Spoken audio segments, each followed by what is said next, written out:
Hello everyone, welcome to Glance Academy. दोस्तों, आज की क्लास में हम लोग लेक्चर नंबर 11 को कवर करेंगे, जो आपके घटनाचक्र पूर्वालोकन के शॉर्ट नोट्स हैं इंडियन इकोनॉमिक्स से। इससे पहले हमने सभी सब्जेक्ट के, चाहे वो geography, polity, history, environment, science, UP special, सभी के घटनाचक्र शॉर्ट नोट्स बना के लगभग सभी क्लासेस कंप्लीट भी करा दी हैं और आप प्लेलिस्ट में जाकर देख सकते हो। लगभग 90 प्लस क्लासेस वहाँ पे अपलोड हो चुकी हैं घटनाचक्र शॉर्ट नोट्स की, और इनकी पीडीएफ भी आपको वीडियो के नीचे दिए गए व्हाट्सअप नंबर पे इजीली मैसेज करके सारी जानकारी मिल जाती है। हालांकि सभी पीडीएफ जो हैंड रिटन नोट्स हैं वो आपकी पेड है। आपकी आगामी परीक्षा UP PCS prelims 2024, RO prelims 2024 के लिए बहुत ही हेल्पफुल ये सीरीज चल रही है, जिसमें इकोनॉमिक्स के लिए घटना चक्र से बेस्ट और कोई भी सोर्स नहीं है। बाकी करंट अफेयर्स और बजट तो रहता ही रहता है। तो चलिए शुरू करते हैं आज की क्लास। लास्ट क्लास में हम लोग पढ़ रहे थे विदेश क्षेत्र को, मतलब कि जो फॉरेन सेक्टर है अर्थात एक्सटर्नल सेक्टर, जिसमें हम लोग अंतर्राष्ट्रीय व्यापार के बारे में कुछ चीज़ें पढ़ रहे थे। और यहाँ पे हम अगले पॉइंट से आज शुरू करेंगे डायरेक्ट। और चैनल पे पहली बार हो तो सब्सक्राइब कर लेना मेरे भाई प्यारो दोस्तों। यहाँ पर अगर आप देखोगे इसे, जैसे अब यहाँ पे प्रश्न के पैटर्न को देखना है कि इकोनॉमिक सर्वे 2022-23 में विनिर्मित वस्तुओं का भारत के निर्यात में सर्वाधिक हिस्सा किसका था। तो यहाँ पे अगर आप देखोगे विनिर्मित वस्तुओं का जो है कि सबसे अधिक हिस्सा था, लेकिन सेकंड नंबर पे खनिज, ईंधन और स्नेहक यानी कोयला सहित। अब ये 2022-23 में तो था ही था, लेकिन अगर यही चीज आपको 23-24 के इकोनॉमिक सर्वे में मिलती है, या इस तरीके की चीजें आपको देखनी है कि जितना भी भारत निर्यात करता है उसमें सबसे अधिक वेटेज किसका है, हालांकि रहेगा विनिर्मित वस्तुओं का ही, यानी मैन्युफैक्चरिंग प्रोडक्ट का ही रहेगा।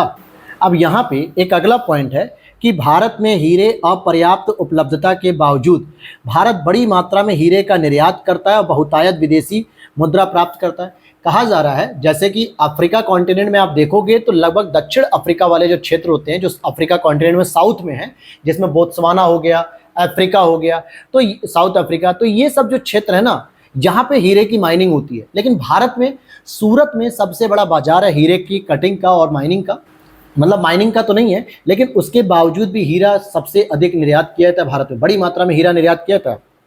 और ऐसा भारत में हीरे की कटिंग और पॉलिश द्वारा किया जाता है, क्योंकि हीरा कहीं से भी प्रोडक्शन करो, हीरे की जो कटिंग होती है, जो उसमें पॉलिश होती है, जो आभूषण होते हैं, वो भारत में सबसे बेहतर बनते हैं। और स्पेशली कहाँ पे, पूरे भारत में, गुजरात के अंदर सूरत में। तो सूरत में सबसे बड़े आपको हीरे के व्यापारी देखने को मिल जाएंगे। आर्थिक सर्वेक्षण 2022-23 के अनुसार भारतीय निर्यात में रत्न और आभूषण की हिस्सेदारी क्रमशः 8.9% और 9.3% थी। अब यही चीज आपको 2023-24 के बजट में देख लेनी है, जो इकोनॉमिक सर्वे है, क्योंकि ये जो आपकी घटनाचक्र पूर्वालोकन सीरीज है, ये 2023 पब्लिकेशन से तैयार किया गया, जिसमें पुराने डाटा हैं, मतलब 2022-23 के हैं। तो कहीं ना कहीं आप अगर 2023-24 को अगर इसी पैटर्न की चीज़ों को देखते हो तो आपको ये समझ में आ रहा है कि एग्जामिनर किस प्रकार के पैटर्न के प्रश्नों को पूछने की कोशिश करता है। विश्व में कपड़ा निर्यात में भारत का स्थान सेकंड नंबर पे आता है 2023 के अनुसार, और ये आज भी हमारा कपड़ा निर्यात सबसे अधिक सेकंड नंबर पे है। भारत से जो प्रमुख निर्यातित वस्तुएं कहाँ पर जाती हैं, जैसे लौ अयस्क की बात करेंगे तो जापान में जाती है, चमड़े का सामान रूस में जाता है, चाय यूनाइटेड किंगडम में जाती है, सूती कपड़ा हमारा यूएसए में जाता है। तो ये मुख्य रूप से देश हैं, बाकी और भी देशों में जाता है, ऐसा नहीं कि केवल यहीं पर, लेकिन कुछ और भी देश होते हैं जहां पर ये जाता है। 2022 में United state department of agriculture द्वारा जारी आंकड़ों के अनुसार वर्ष 2021 में चावल निर्यात मूल्य और मात्रा दोनों के संदर्भ में भारत शीर्ष पर रहा है, और आज भी भारत शीर्ष पर ही है चावल के निर्यात में। सेकंड नंबर पे थाईलैंड है, थर्ड नंबर पे वियतनाम है। अब जैसे यहाँ पे कह रहा है चाय निर्यातक, अब चाय निर्यातक का आपका 2021 छोड़ के 2023 का आंकड़ा देख लो। फिर यहाँ पे 2021-22 को देखेंगे, जिसमें भारत सर्वाधिक कपास उत्पादन देश और दूसरा सर्वाधिक कपास निर्यातक है। फर्स्ट नंबर पे यूएसए, ये भी सही है।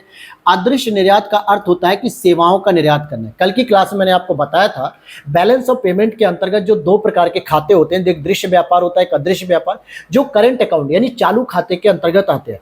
तो दृश्य व्यापार में मुख्य रूप से वस्तुओं का निर्यात होता है, और अदृश्य व्यापार में मुख्य रूप से सेवाओं का निर्यात होता है। अब जैसे अदृश्य में से पर्यटन हो गया, बीमा हो गया, शिक्षा हो गई, बैंकिंग सुविधाएं हो गई, ये सभी अदृश्य में आता है। अच्छा, एक होता है एंट्री पोर्ट व्यापार। इसे क्या कहते हैं दोस्तों, एंट्री पोर्ट व्यापार, इसे हम कहते हैं निर्यात के लिए आयात की गई वस्तुएं। यानी हमने मान लो कि चाइना से कोई वस्तु आयात की 200 रुपए की, और उसको फिर हमने निर्यात कर दिया अमेरिका को 500 रुपए में। ड्रॉप शिपिंग बिजनेस कहते हैं इसको। क्या कहते हैं, ड्रॉप शिपिंग बिजनेस। अर्थात हमने चाइना से तो मंगा लिया 200 रुपए में, और उसी चीज को हमने बेच दिया अमेरिका को 500 रुपए में, क्योंकि अमेरिका हमसे डिमांड कर रहा था। अमेरिका बोला कि हम चाइना से नहीं लेंगे क्योंकि हमारा ट्रेड वॉर चलता है यार, वो भरोसे लायक नहीं है, वो पता नहीं पैसा ले लेगा और बाद में सामान ही नहीं भेजेगा। तो इसीलिए भारत से चाहते हैं। तो भारत ने कहा ठीक है भैया, हमारे पास तो कम बनता है, हमारे लिए तो जनसंख्या में ही खपत हो जाता है, हम चाइना से मंगाते हैं। तो ऐसी वस्तु जो हम किसी दूसरे देश से आयात करते हैं और किसी दूसरे देश को बेच देते हैं, उसे हम एंट्री पोर्ट व्यापार कहते हैं। और सामान्यतः आयात कर क्या होता है, व्यापार की मात्रा को घटाता है। अगर आयात कर ज्यादा होगा तो जाहिर सी बात है भारतीय बिजनेस हतोत्साहित होंगे। मान लो भारत में हम बिजनेसमैन हैं या व्यापारी हैं और हमने अमेरिका से कोई वस्तु आयात की और उस पर सरकार ने आयात कर ज्यादा लगा दिया, तो जाहिर सी बात है हम आयात कम करने की कोशिश करेंगे, यार ज्यादा करेंगे तो ज्यादा महंगा पड़ेगा। और प्रशुल्क वस्तुओं पर लगाया गया कर या शुल्क होता है, ये भी है। भारतीय निर्यात की मंद प्रगति के कारण क्या है, भारतीय वस्तुएं क्यों निर्यात नहीं की जा रही है, बहुत कम क्यों की जाती है। पहला तो उनके ऊंचे मूल्य होते हैं, विदेशी प्रतियोगिता, क्योंकि विदेशों में वो इतने कॉम्पिटेबल नहीं होते हैं कि बाकी वस्तुओं के चैलेंज में वो टिक सकें, और निम्न स्तर की क्वालिटी भी होती है। आप भारत में देखो ना, बहुत सारी चीजें हमारी सेकेंड हैंड मिल जाती हैं, लो क्वालिटी की चीज होती हैं। और फॉरेनर्स में क्या होता है, लोगों के पास पैसे होते हैं, लोग अच्छी क्वालिटी ढूंढते हैं, तो भारत की वस्तुएं वैश्विक बाजार में अपनी प्रतिस्पर्धा में नहीं टिक पाती हैं, फेल हो जाती हैं। अब यहां देखिए, नई विदेश व्यापार नीति 2023 में भारत के निर्यात को 2030 तक $2 ट्रिलियन तक ले जाने का लक्ष्य रखा गया, कि हम भारत के निर्यात को लगभग $2 ट्रिलियन तक ले जा सकते हैं। फिर नई निर्यात आयात नीति यानी एग्जिम पॉलिसी में विदेशी व्यापार को पूर्व की अपेक्षा और भी उदार बनाया जाएगा। और भी उदार मतलब लिबरल बनाया गया। कई तरह के जो मतलब कि जो नियम होते हैं, कानून होते हैं, या जो उनको क्लियरेंस दी जाती है, single window clearance, ease of doing business वगैरह, इन सभी मामलों में हमने और फ्लेक्सिबिलिटी लाने का प्रयास किया है। गेट की बात करते हैं। गेट क्या भी है, general agreement on trade and tariff, समझौते हैं तथा तत्पश्चात ये अस्तित्व में आता है 1995 में WTO। हालांकि गेट की स्थापना 1947 में हो गई थी, वॉशिंगटन समिट में, USA में। लेकिन जब उरुग्वे वार्ता का दौर चल रहा था, लगभग 1987 के पास से शुरू होकर 1995 तक ये वार्ता चल रही थी, फिर 1995 में WTO की स्थापना हो जाती है, और इसने उदारीकरण में बहुत बड़ी महत्वपूर्ण भूमिका निभाई। नई विदेश व्यापार नीति 2023 में 4 नए शहरों, जिनमें फरीदाबाद हो जाएगा परिधान के लिए यानी वस्त्रों के लिए, मुरादाबाद हो जाएगा हस्तशिल्प के लिए, मिर्जापुर हो जाएगी निर्मित कारपेट जो दरी वगैरह होती कालीन, और वाराणसी हो जाएगा हथकरघा और हस्तशिल्प को 39 शहरों के अतिरिक्त निर्यात उत्कृष्टता सेंटर के रूप में डेवलप किया जाएगा। यानी कि एक्सीलेंस सेंटर तो रहेगा लेकिन निर्यात करने के लिए, कि यहां से हम प्रोडक्ट को निर्यात करने के लिए तैयार करेंगे। एक बंद अर्थव्यवस्था किसे कहते हैं, बंद अर्थव्यवस्था उसे ही कहते हैं दोस्तों जिसमें आयात और निर्यात न किया जाए। यानी हम ना तो कोई अपनी वस्तु को निर्यात करें और ना ही अपनी वस्तु के लिए, अपनी जरूरतों के लिए कोई वस्तु आयात करें। हालांकि दुनिया में ऐसा कोई भी देश नहीं है जो बंद अर्थव्यवस्था अपनाता हो, क्योंकि बंद अर्थव्यवस्था अपनाने के लिए आपको 4 महत्वपूर्ण घटक पर्याप्त मात्रा में होने चाहिए। कौन कौन से होते हैं, जिनको हम लोग कहते हैं अर्थव्यवस्था के कारक या संसाधनों के कारक।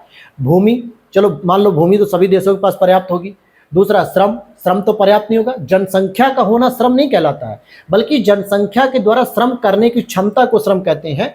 या फिर वो कुशल है कि नहीं है, अकुशल है कि कुशल है, ये भी चीजें तो मैटर करती है। अब 1 साल का बच्चा जनसंख्या में तो काउंट हो गया, लेकिन क्या वो श्रमिक है, वो कोई श्रम कर पाएगा? और श्रम उसे ही कहते हैं जिसके बदले में आपको पारिश्रमिक मिलता है, पैसा मिलता है। तो श्रम की उपलब्धता नहीं होती है। तीसरा, पूंजी की उपलब्धता नहीं होती। भारत में देख लो, बहुत अधिक मात्रा में पूंजी नहीं है। पूंजी में टेक्नोलॉजी और पैसा दोनों आता है। कितने बड़े बड़े स्टार्टअप हैं जो पैसा और टेक्नोलॉजी दोनों रखते हो, गिने चुने 100, 200, 500, 1000, 140 करोड़ की जनसंख्या में केवल 1000 स्टार्टअप ऐसे हैं जिनके पास पूंजी है, बाकी सब छोटे मोटे हैं। तो इसका मतलब पूंजी की कमी भी है। और सबसे लास्ट में उद्यमशीलता यानी रिस्क लेने की क्षमता, और भारतीयों में तो बिल्कुल नहीं है। अगर भारतीयों में रिस्क लेने की क्षमता होती तो भारतीय 100 पोस्ट आने पर 50 लाख फॉर्म भरने की संख्या नहीं होती। वो अपना अपना स्टार्टअप शुरू कर चुके होते, कोई ना कोई बिजनेस, कपड़ों का बिजनेस, दुकान का बिजनेस, खाने पीने के, ड्राई फ्रूट्स के, जंक फूड के, या फिर किसी भी अलग अलग इलेक्ट्रॉनिक गैजेट, किसी का भी अपना बिजनेस शुरू कर सकते थे। लेकिन भारतीयों के पास रिस्क लेने की क्षमता बहुत कम है। उन्हें लगेगा कि पैसा डूब ना जाए, इस पैसे को हम तैयारी में लगाएं, सिलेक्शन लें, अधिकारी बने, पुलिस बने, टीचर बने, कर्मचारी बने। तो रिस्क लेने की क्षमता भी। तो जब किसी देश के पास ये चारों चीजें पर्याप्त मात्रा में होती तभी वह दूसरे देशों पर निर्भर नहीं होता, आयात नहीं करता। लेकिन दुनिया में ऐसा कोई देश है ही नहीं। कोई देश नहीं है, सभी देश किसी न किसी से कुछ ना कुछ आयात करते हैं और कुछ ना कुछ निर्यात करते हैं, तो उसे ही कहते हैं खुली अर्थव्यवस्था। तो बंद अर्थव्यवस्था तो है नहीं। वैश्वीकरण की प्रक्रिया से अभिप्राय है कि अंतर्राष्ट्रीय व्यापार में बाधाओं को समाप्त करना। वैश्वीकरण को एक दूसरे टर्म्स में भी कहते हैं ग्लोबल विलेज, बॉर्डरलेस वर्ल्ड, यानी किसी भी प्रकार का कोई बैरियर नहीं है, कोई बाधा नहीं है। आपको जब मन करे फ्लाइट में बैठो, टिकट करो, वीजा करो, अपना चले जाओ, घूम आओ, किसी भी देश दुनिया में कहीं पे भी सर्विस दे दो, कहीं पे पढ़ाई कर लो, कहीं भी कुछ करके चले आ सकते हो। इसका मतलब है कि अब पहले की तरह रिजिडनेस नहीं है कि आप हमारे देश नहीं आ सकते, हम आपके देश नहीं जाएंगे। अब फ्लेक्सिबिलिटी आ चुकी है और ये फ्लेक्सिबिलिटी भी वैश्वीकरण कहलाती है, यानी हर प्रकार की बाधाएं समाप्त हो जाना। भारतीय अर्थव्यवस्था के वैश्वीकरण का क्या मतलब है कि दूसरे देशों के साथ आर्थिक संबंधों पर लगे प्रतिबंधों को यथासंभव कम से कम किया जाए, ताकि दूसरे देशों के साथ आयात और निर्यात क्या करें, सुचारू रूप से चलाए जा सके। अब वैश्वीकरण के लिए क्या कर सकते हो, आयात शुल्क में कमी करो। जैसे मैंने बताया कि अगर आयात कर ज़्यादा है, आयात शुल्क ज़्यादा है तो दिक्कत होगी, तो आयात शुल्क कम करो। आयात लाइसेंसिंग का उन्मूलन करो। प्रत्यक्ष विदेशी निवेश का उन्मुक्त प्रवाह होना चाहिए, यानी एफडीआई अधिक से अधिक आनी चाहिए दूसरे देशों से। तो ये सभी चीज़ें तत्कालीन प्रधानमंत्री पीवी नरसिम्हा राव के शासनकाल में 1991 में उदारीकरण, निजीकरण, वैश्वीकरण को अपनाते हुए लगभग सभी क्षेत्रों जैसे औद्योगिक क्षेत्र, वित्तीय क्षेत्र, कर सुधार, विदेशी विनिमय बाजार, अंतर्राष्ट्रीय व्यापार, निवेश जैसे क्षेत्रों में अनेक सुधार किए गए। क्योंकि भारत के पास 1990-91 में केवल और केवल 15 दिन का फॉरेन करेंसी बची हुई थी, डॉलर बची थी 15 दिन का आयात करने के लिए। भारत को लगा कि अब हमारी अर्थव्यवस्था कोलैप्स कर सकती है। ये हमारा सौभाग्य है कि उस समय एक बहुत ही शिक्षित वित्त मंत्री डॉक्टर मनमोहन सिंह जी थे, उस समय वित्त मंत्री थे। उन्होंने इस पॉलिसी के लिए जो है कि नए नए प्रोग्राम्स लॉन्च किए और फिर फाइनली आईएमएफ के द्वारा दिया गया एक गाइडलाइन, जिसको हम लोग कहते हैं SAP, स्ट्रक्चरल एडजस्टमेंट प्रोग्राम, संरचनात्मक कार्यक्रम को शुरू किया गया। ठीक है, संरचनात्मक कार्यक्रम अपनाया गया जिसके तहत LPG कॉन्सेप्ट को अपनाया गया, लिबरलाइजेशन, प्राइवेटाइजेशन, ग्लोबलाइजेशन, और फिर भारतीय अर्थव्यवस्था धीरे धीरे धीरे धीरे अपनी पटरी पे वापस आई और लोगों के लिए शांति और सौहार्द की व्यवस्था हो पाई, अर्थात भुखमरी, गरीबी, हर चीजों से हम लड़ पाए और सारी समस्याएं दूर हो पाई। भारत में 1991 में आर्थिक नीतियों के उदारीकरण के बाद क्या क्या चीजें परिवर्तित हुई। विश्व व्यापार में भारत के निर्यात का अंश बढ़ गया, यानी भारत जितना भी वस्तुओं का निर्माण करता उसको निर्यात करके पैसे कमाने लगा। एफडीआई का अंतर्प्रवाह यानी इनफ्लो, यानी भारत में बहुत सारी एफडीआई आने लगी विदेशी कंपनियों के माध्यम से। भारत का विदेशी विनिमय भंडार भी बृहद रूप से बढ़ने लगा, आज लगभग 600 कुछ बिलियन में है, 600 कुछ बिलियन या मिलियन में है फॉरेन करेंसी। और सोचो 1990 में हमारे पास केवल 15 दिन के लिए पैसा बचा हुआ था, अब 2-3 साल के लिए आराम से हमारे पास पैसा बचा हुआ है। 31 मार्च 2023 तक भारत का विदेशी मुद्रा भंडार 578.45 बिलियन डॉलर रहा है। ये 31 मार्च का अपडेट है, लेकिन मैं आपको अभी का अपडेट बता रहा हूँ, मतलब दिसंबर लास्ट तक का अपडेट है, दिसंबर 2023 का अपडेट है। 600 प्लस जो है कि हो चुका है। स्वतंत्र व्यापार नीति, फ्री ट्रेड पॉलिसी कहाँ पे होती है, जहां व्यापार पर किसी भी प्रकार का प्रशुल्क नहीं लगाया जाता और ऐसा प्रायः क्षेत्रीय समझौतों में देखा जाता है और निर्यात उद्योगों के संवर्धन के लिए ही इसका प्रयोग किया जाता है। अब जैसे जितने भी हम 2 से 3 लोग मिलके, 4-5 देश मिलके एक रीजनल ऑर्गेनाइजेशन बनाते हैं, क्षेत्रीय संगठन, और कहते हैं कि ऐसा है हम आपस में जब भी कोई व्यापार करेंगे तो कोशिश करेंगे कि उस पर किसी भी प्रकार का हम प्रशुल्क न लगाएं। अब जैसे सार्क को देख लो, आसियान को देख लो, बिम्स्टेक को देख लो, ठीक है, ब्रिक्स को देख लो, SCO को देखो, ये सभी ऐसे क्षेत्रीय संगठन है कि इसमें जितने भी देश शामिल है, 6-7 देश, 7-8 देश, ये आपस में एक समझौता कर लेते हैं कि भाई हम अगर आपस में कोई व्यापार कर रहे हैं ना तो हम किसी प्रकार का शुल्क नहीं लगाएंगे, जो रॉ मटेरियल का प्राइस है बस वही ले लीजिए, हमसे कोई प्रॉफिटेबल वैल्यू मत लगाइए, अपने देश में बेचिए आप 2 रुपये 4 रुपये महंगा करके। तो ये होता है स्वतंत्र व्यापार की नीति। भारत सरकार ने अप्रैल 2000 में विशेष आर्थिक क्षेत्र, स्पेशल इकोनॉमिक जोन नीति की घोषणा की थी, और ये बहुत ही इंपॉर्टेंट पॉइंट है सेज के बारे में अगर हम बात करें तो। यह एक शुल्क मुक्त आर्थिक क्षेत्र है, यानी कि इसमें टैरिफ फ्री होता है। यहाँ पे व्यापार संचालन और शुल्क एवं तटकर, जो तट मतलब क्या होता है, कोस्टल रीजन पे सामान्यतः इसको डेवलप किया जाता है, यहाँ पर भी काफी छूट मिलती है।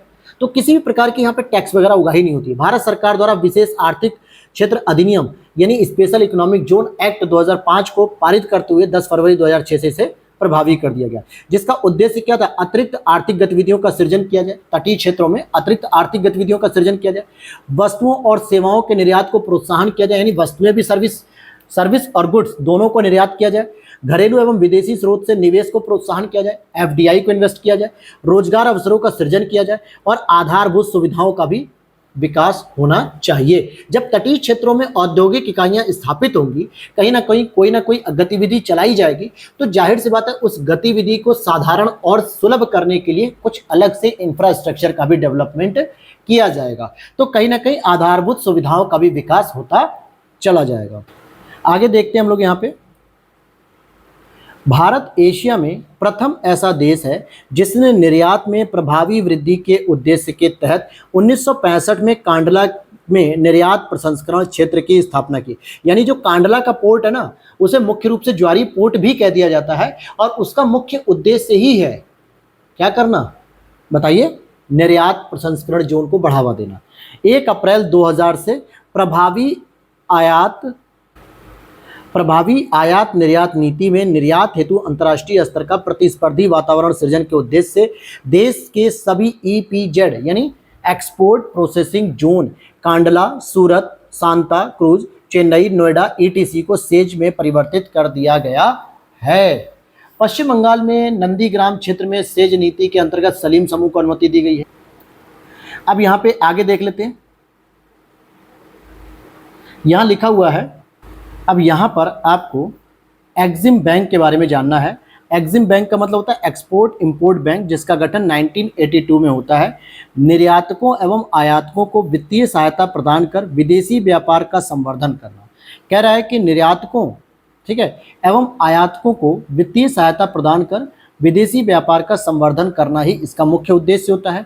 और यहाँ पे export credit guarantee corporation of India limited यानी ईसीजीसी यह निर्यात व्यापार संबंधी वित्तीयन एवं बीमा से संबंधित है। तो ये किससे संबंधित है, इनसे संबंधित है। अब आगे देख लेते हैं, यहाँ पे एक रिपोर्ट के बारे में दिया हुआ है, Indian tourism statistics at a glance 2022। अब ये 2022 की रिपोर्ट है, कोई बात नहीं। इसमें कहा जा रहा है कि वर्ष 2021 में राज्यवार विदेशी पर्यटक आगमन के शीर्ष 5 देश पंजाब, महाराष्ट्र, दिल्ली, कर्नाटक, केरल। तो इस क्वेश्चन को आप काट दीजिए, ठीक है, इस क्वेश्चन को काट दीजिए। लेकिन जो करंट अफेयर्स में मैंने आपको पढ़ाया था, याद होगा 11 फरवरी से पहले, जो आरओ के एग्जाम से पहले मैंने पढ़ाया था ना, टूरिज्म की एक रिपोर्ट पढ़ाई थी, चैनल पे मेरे पड़ी हुई है करंट अफेयर्स, वहां पे जाके उस टूरिज्म रिपोर्ट को देख लो। और जहां पर भी सबसे अधिक पर्यटक आए हुए हैं, या तो गुजरात था या फिर यूपी था, तो ये चीजें आप वहां से भी कवर कर सकते हो। नाथुला दर्रा भारत के सिक्किम राज्य और तिब्बत को आपस में जोड़ता है। 1962 में भारत चीन युद्ध के बाद इसे बंद कर दिया गया था। अब 2006 में इसे पुनः ओपन कर दिया गया, जैसे आर्थिक निर्यात और आयात की प्रक्रिया को भी सुलभ किया सके। 31 मई 2022 को इजराइल एवं संयुक्त अरब अमीरात के मध्य एक मुक्त व्यापार समझौता हस्ताक्षरित हुआ, जो कि सुपर 301 की बात करेंगे तो ये मुक्त व्यापार में अवबोध से संबंधित है। भारतीय अंतर्राष्ट्रीय व्यापार मेला 2022 के दौरान नई दिल्ली के प्रगति मैदान में हुआ और इसकी थीम थी वोकल फॉर लोकल। अब यहाँ पे कुछ पॉइंट मिलान करने के लिए, जैसे ओपन जनरल लाइसेंस विदेशी व्यापार, ट्राइसेम रोजगार से संबंधित है, थोक मूल्य सूचकांक मुद्रास्फीति यानी WPI, नकदी रिजर्व कोष की बात करें तो ऋण नियंत्रण पे, क्योंकि नकदी रिजर्व का फुल फॉर्म हो जाएगा कैश रिजर्व रेशियो, तो ये CRR की बात कर रहा है तो कहीं ना कहीं लिक्विडिटी को कंट्रोल करना है।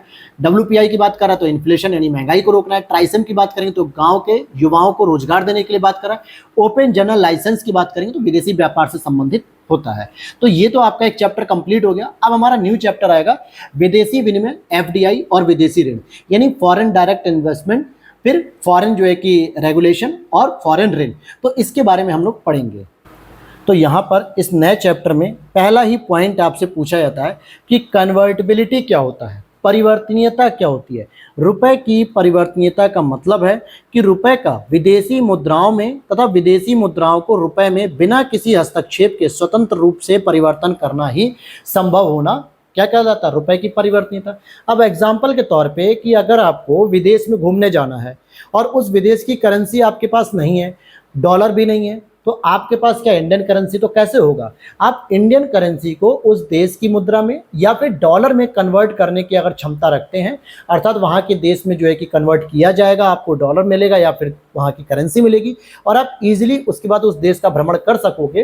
तो इसी को कहा था कन्वर्टिबिलिटी। या विदेशों से जब भारत में लोग घूमने आते हैं अलग अलग देशों में, तो या तो वो अपने देश की मुद्रा लेकर आते हैं या फिर वो डॉलर लेकर आते हैं और फिर भारत की मुद्रा में कन्वर्ट करा के डॉलर जमा हो जाता है और भारत की मुद्रा लेकर भारतीय रुपया और पूरे भारत में घूमते रहते हैं। इसी को कहा था रुपए की परिवर्तनीयता, अर्थात रुपए को परिवर्तन करने की क्षमता, कन्वर्टिबिलिटी। आगे देखते हैं यहाँ पे क्या लिख रहा है यहाँ पे कि रुपए की पूर्ण परिवर्तनीयता चालू खाते और पूंजी खाते पर, रुपए की पूर्ण परिवर्तनीयता से विदेशी पूंजी के भारत में आने और भारत से जाने पर कोई प्रतिबंध नहीं होगा। या तो कोई भी एफडीआई जो आती है भारत में, फॉरेन डायरेक्ट इन्वेस्टमेंट, वो डॉलर के रूप में आती है लेकिन वो भारत में क्या करेगी, वो रुपए में कन्वर्ट हो सकती है, या फिर भारत से जो रुपए जाता है एफडीआई के रूप में वो फिर वहां पे डॉलर के रूप में कन्वर्ट हो सकता है। इस पे भी कुछ रिपोर्ट्स हैं, जैसे 1944 में चालू खाते पर रुपए की पूर्ण परिवर्तनीयता है, जबकि पूंजी खाते पर आज भी आंशिक है। ये इंपॉर्टेंट पॉइंट है दोस्तों। क्यों मैं ऐसा कह रहा हूं, सुन लीजिए। चालू खाते में मुख्य रूप से अदृश्य व्यापार होता है, दृश्य व्यापार होता है, यानी आप जितने रुपए का सामान मंगाते हो उतने रुपए का पेमेंट कर सकते हो। आपने मान लो 5 लाख रुपए का अमेरिका से कोई सामान मंगाया, आप बदले में 5 लाख रुपए की जितना भी डॉलर हो रहा है आप अमेरिका को पे कर दो। आपने इजराइल से 10 लाख का कोई सामान मंगाया, आप इजराइल को पे कर दो, कोई दिक्कत नहीं। या फिर आपने कोई सामान चाइना को बेचा, इजराइल को बेचा, ब्रिटेन को बेचा, जर्मनी को बेचा, फ्रांस को बेचा और उसके बदले में आपको क्या मिल गया, डॉलर मिल गया। ये तो हो गया आपका किसमें, चालू खाते में, दृश्य या अदृश्य दोनों में। लेकिन पूंजी खाते में आप पूरा का पूरा पैसा नहीं भेज सकते। इवन की नियम भी है कि 1 साल में 2.5 लाख रुपए से अधिक डायरेक्टली आप किसी भी देश में पैसे को इन्वेस्ट नहीं कर सकते हो, चाहे टूरिज्म पे, एजुकेशन पे, ठीक है। तो इनके लिए नियम होते हैं, सारा पैसा आप इकट्ठा नहीं कर सकते। एसएस तारापोरे समिति की परिवर्तनीयता संबंधित रिपोर्ट आई थी 1994 में। ये कमेटी को गठित ही किया गया था एसएस तारापोरे जी को 94 में, कि आपका जो मुख्य कार्य है वो यही है क्या, कि बताना कि क्या हम भारत में पूर्ण परिवर्तनीयता को लागू कर सकते हैं या नहीं कर सकते हैं। फिर आगे देख लो यहाँ पे, विदेशी ऋण, प्रत्यक्ष विदेशी ऋण तथा पोर्टफोलियो निवेश आदि पूंजीगत लेखा की रचना करते हैं। बिल्कुल, ये जो आप देखोगे कि आपका जो बैलेंस ऑफ पेमेंट होता है, चलो मैं आपको यहाँ पे बना के दिखा देता हूँ, यहाँ पे जगह भी है, BOP बैलेंस ऑफ पेमेंट। इसके 2 पार्ट होते हैं, एक होता है करंट अकाउंट डेफिसिट, यानी सॉरी डेफिसिट नहीं लिखना है यहाँ पे, चालू खाता होता है। चलो मैं इसको हिंदी में लिख देता हूँ। एक होता है चालू खाता और एक होता है पूंजी खाता, ठीक है। हालांकि इसे हम क्या कहते हैं, कैपिटल अकाउंट कहते हैं, इसे हम कहते हैं करंट अकाउंट, ठीक है। अब यहाँ पे भी 2-3 पार्ट होते हैं इसके। एक होता है आपका दृश्य खाता, यानी कि दृश्य बाजार या दृश्य व्यापार, और एक होता है अदृश्य वाला, और एक होता है ऋण का। पूंजी खाते में भी क्या होता है, 2 होते हैं, एक होता है इनफ्लो और एक होता है आउटफ्लो। तो ये इस तरीके से लिखा है। तो वही कह रहा है कि विदेशी ऋण, विदेशी प्रत्यक्ष विदेशी निवेश यानी एफडीआई, पोर्टफोलियो निवेश, ये सभी पूंजीगत लेखा में आते हैं, यानी कि पूंजीगत खाते में आते हैं। वस्तुओं और सेवाओं के व्यापार केवल चालू में आते हैं, जबकि ये किस में आते हैं, पूंजीगत में आते हैं। यही पूछा जा रहा है। मुद्रा के अवमूल्यन का तात्पर्य क्या है? मुद्रा के अवमूल्यन का तात्पर्य का मतलब है जब हम किसी एक विदेशी मुद्रा को खरीदने के लिए अधिक से अधिक पैसा खर्च करते हैं। एग्जाम्पल के तौर पे अगर आप आज $1 को खरीदने के लिए लगभग 83 रुपए दोगे तब जाके आपको $1 मिलेगा। सरकार के द्वारा अगर अवमूल्यन कर दिया जाए, जिसको डिवैल्यूएशन कहते हैं, तो पता चलता है कि $1 को खरीदने के लिए हो सकता है 90 रुपए पेमेंट करने पड़े, 100 रुपए पेमेंट करने पड़े। इट मीन्स कि किसी भी फॉरेन करेंसी के बदले आपकी अपने घरेलू करेंसी की प्राइस क्या है, इसी को कहते हैं मुद्रा का अवमूल्यन। समझ लेते हैं यहाँ पे, रुपए का विदेशी मुद्राओं के सापेक्ष मूल्य में कमी। जैसे लिखा है कि भारतीय रुपये का अब तक 3 वर्षों में 4 बार अवमूल्यन किया जा चुका है। 1949, 66, 1991 और 91 में 2 बार अवमूल्यन किया गया। एक तो होता है अवमूल्यन जो किसकी वजह से होता है, डिमांड और सप्लाई की वजह से। अर्थात लोगों की डिमांड ज्यादा है कि उन्हें अधिक से अधिक डॉलर मिले, तो जाहिर सी बात है $1 को खरीदने के लिए खरीदार बहुत है, तो 82 रुपए, 83 रुपए, 84 रुपए तक देना पड़ रहा है। लेकिन जब सरकार जानबूझ के करती है कि ताकि घरेलू व्यापार में वृद्धि हो सके, यानी $1 की बजाय उन्हें 90 रुपए तक प्राप्ति होगी, 150 रुपए प्राप्ति होगी, 100 रुपए प्राप्ति होगी, तो ये बेनिफिट के लिए किया था। हालांकि कभी कभी इसका नुकसान भी उठाना पड़ता है। अवमूल्यन के 2 अर्थ निकलते हैं, 2 निहितार्थ होते हैं। क्या? एक तो होता है अवमूल्यन देश के निर्यात को अपेक्षाकृत कम खर्चीला बनाता है और विदेशी बाजारों में घरेलू निर्यात की प्रतिस्पर्धा में सुधार करता है, यानी कि निर्यात को बढ़ावा देता है। दूसरा, घरेलू उपभोक्ताओं के लिए विदेशी उत्पादों की अपेक्षाकृत अधिक महंगा हो जाता है, आयात को हतोत्साहित करता है। क्योंकि अगर आप डिवैल्यूएशन कर रहे हो तो कहीं ना कहीं आप $1 के बदले ज़्यादा रुपए भी तो दे रहे हो ना, 90 रुपये मान लो दे रहे हो। तो अगर कोई वस्तु हमने आयात की है, बदले में कितना रुपए देंगे हम उसे? उसने कहा भैया हमें $50 रुपए देना है, अमेरिका से हमने कोई वस्तु मंगाई आयात करके और वो $50 की है। अब $50 के बदले मुझे कितना देना पड़ रहा है? 90 से गुणा कर लो। अगर मान लो ये $80 होता तो मेरे को $10 प्रॉफिट होता ना, क्योंकि मुझे तो $50 देने हैं। वो अमेरिका की हेडक नहीं है, वो हमारी हेडक है कि हमें $1 के बदले $80 देना है कि $90 देना है कि $95 देना है। तो नुकसान भी होता है, डिवैल्यूएशन का नुकसान भी होता है। मुद्रा के अवमूल्यन का परिणाम ये होता है कि देश में निर्यात तो बढ़ जाता है लेकिन आयात घट जाता है। फिर जब निर्यात बढ़ेगा तो आयात घटेगा, क्योंकि आयात हमारा महंगा होने लगता है।